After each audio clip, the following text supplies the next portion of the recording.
semuanya. Di sini kami dari kelompok tanaman buah jeruk nipis akan mengidentifikasi tanaman jeruk nipis. Dimulai dari identitas tanaman buah jeruk nipis, lalu morfologi tanaman jeruk nipis, manfaat tanaman jeruk nipis. simak video kita sampai akhir ya. Dadah.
Jadi untuk nama tanaman yang kita tanam yaitu nama lokalnya adalah jeruk nipis. Nah, untuk nama ilmiahnya adalah Citrus aurantifolia. Lalu ada untuk klasifikasinya adalah kingdom plantae. Nah, lalu di kingdom plantae itu dibagi menjadi beberapa, ada divisi. Divisinya adalah Magnolophyta, lalu kelas Magnolophysidae, lalu ordonya adalah Sapindales, familinya ada Rutaceae. Lalu ada genusnya Citrus. Nah, habis itu yang terakhir ada spesies yaitu Citrus aurantifolia. Terima kasih. Selanjutnya kita masuk ke morfologi tanaman buah jeruk nipis. Jadi buah jeruk nipis sendiri memiliki 5 ciri. Yang pertama, akar. Pada akar tanaman buah jeruk nipis memiliki jenis akar tunggang, akar serabut, dan akar ambut. Memiliki panjang sekitar 4 meter dengan catatan akar tersebut tumbuh di tanah yang subur. Pada akar tanaman buah jeruk nipis memiliki ujung akar yang terdapat sel-sel muda yang dapat membelah sebagai titik tumbuh pada akar jeruk. Sel muda pada akar jeruk juga cenderung lembut yang mudah patah apabila menembus tanah. Yang kedua, bagian batang pada tanaman jeruk nipis mempunyai dahan bulat yang bercabang banyak. Kulit batangnya berwarna hijau hingga coklat tua, permukaan kulit luarnya kusam, penuh bintik-bintik yang berkelenjar. Yang ketiga, berbentuk silindris dan tumbuh cabang cenderung ke atas. Yang keempat, mempunyai tinggi sekitar 0,5 sampai 2,5 meter. Yang terakhir, batang pohonnya berkayu ulet, berduri, dan keras. Lalu yang ketiga ada daun. Daun pada jeruk nipis itu berdaun majemuk dengan permukaan licin atau levis dan juga mengikat atau nitidus. Dengan bagian atas berwarna hijau tua mengkilat, sedangkan bagian bawah itu berwarna hijau muda. Lalu yang kedua ada tepi daun beringgit atau crenatus dan juga daging daun perkamentius. Lalu yang terakhir, bentuk pada tanaman jeruk nipis itu berbentuk seperti bulat telur. Lalu yang keempat ada bunga. Yang pertama, bunga itu berbentuk seperti mangkok dengan diameter 0,4 sampai 0,7 cm berwarna putih kekuningan. Dan juga tangkai putih silindris berwarna putih kekuningan. Lalu yang kedua ada daun mahkota berjumlah 4 sampai 5 dengan panjang 0,7 sampai 1,25 cm dan lebar 0,7 sampai 0,25 cm berwarna putih. Lalu yang terakhir, pada tanaman jeruk nipis berusia 2,5 tahun itu sudah mulai berbuah. Yang kelima, buah. Berbentuk bola sebesar bola pingpong dengan diameter 3,5 sampai 5 cm. Kulit luar berwarna hijau atau kekuning-kuningan. Buah jeruk nipis yang sudah tua rasanya asam.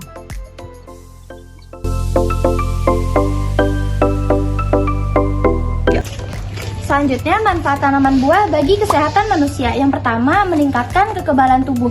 Kandungan vitamin C yang tinggi dapat memperkuat sistem imun. Yang kedua, membantu pencernaan. Asam sitrat dan serat dapat membantu melancarkan pencernaan dan metabolisme. Yang ketiga, mengontrol gula darah.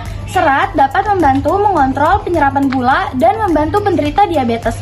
Yang keempat, mengatasi batuk dan flu. Minyak atsiri dan vitamin C dapat mengatasi infeksi tenggorokan dan gejala flu. Selanjutnya, manfaat tanaman buah bagi lingkungan sekolah. Yang pertama, sebagai media edukasi karakter dan praktik. Yang kedua, pengendalian hama dan serangga alami. Yang ketiga, pemanfaatan lahan sempit. Faktor yang ketiga ada di ketahanan pangan dan ekonomi. Yang pertama, karena bentuk dia berduri dan dia berbau, dia akan menghilangkan kuman di saat kemarau. Jadi hama-hama bakal menghilang. Yang kedua, karena tempatnya yang sangat kecil, dia akan tahan ketika kemarau. Yang ketiga, dia tidak memerlukan banyak air untuk bertahan pada kemarau. Dan yang keempat, dia memiliki kandungan rasa tanpa bahan kimia untuk di semua bahan makanan. Many months later.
Ya baik, jadi setelah saya menanam tanaman jeruk nipis, saya tahu kenapa dia memiliki fitur anti hama. Karena yang pertama, dia memiliki duri di setiap batang dan setiap daunnya yang lumayan tajam. Dan itu mengapa dia bisa anti hama dengan bau dia yang cukup menyengat.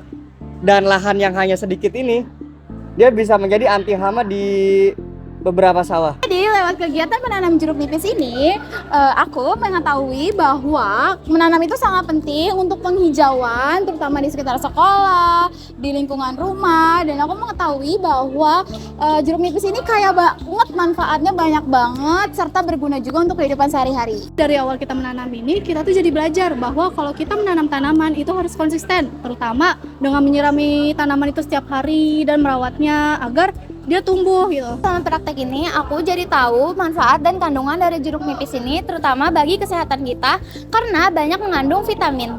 Pengalaman menanam jeruk nipis ini mengajarkan kesabaran dan keteladanan dalam merawat tanaman hingga sampai subur.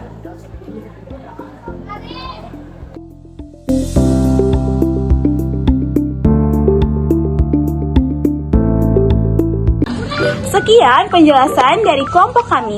Semoga bermanfaat dari penjelasan yang kita sampaikan. Terima kasih telah menyaksikan video kita. Jangan lupa menanam dan go green!